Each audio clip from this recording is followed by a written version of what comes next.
Hello guys, வழக்கம் போல college போயிட்டு படுத்து தூங்கிட்டு வந்தலாம்னு பார்த்தா ப்ராக்டிகல்ன்ட்டாங்க.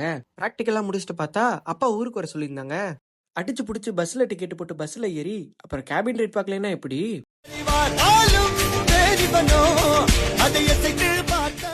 அப்படி இப்படின்னு ஊருக்கு போய் சேர்ந்தவனே வாப்பா சேலம் போலான்னு காரை கொடுத்துட்டாங்க. லெஃப்ட்ல வராரு பாத்தீங்களா, இவருதான் எங்க நைனா. அப்புறம் அக்கா மாவு கூட விளையாண்டு பார்த்தா அப்பா வாப்பா வீட்டுக்கு ஃபர்னிச்சர் பார்த்துட்டு வரலான்னு கூப்பிட்டாங்க. போன இடத்துல பார்த்தா ஃபீட்பேக் கேட்டாங்க. கொஞ்சம் அப்படி இப்படின்னு சீன் ஆயிடுச்சு. அப்புறம் அடுத்த நாள் காலையில காரை சர்வீஸ் விடலான்ட்டு கிளம்பியாச்சு. இந்த நிக்குது பாத்தீங்களா எவ்வளவு அழுக்கா. அப்படியே கார் எடுத்துட்டு போய் தேவையான பொருட்கள்லாம் வாங்கிட்டு வந்து நின்னா மெக்கானிக் வர லேட் ஆகும்ட்டாங்க. கொஞ்ச நேரம் அங்கேயே அட்டியை போட்டு அப்புறம் மெக்கானிக் வந்தோடனே வேலையை ஸ்டார்ட் பண்ணிட்டாங்க. காரோட அண்டர் கேரேஜ் எப்படி இருக்குன்னு பாத்தீங்களா?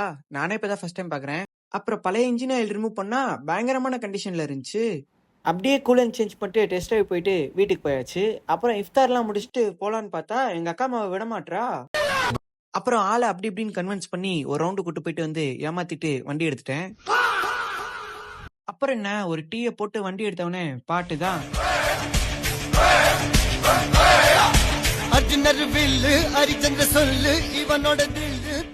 அப்புறம் என்ன, ஊருக்கு போயிட்டு காரை போட்டு வழக்கம் போல தூக்கம் தான்.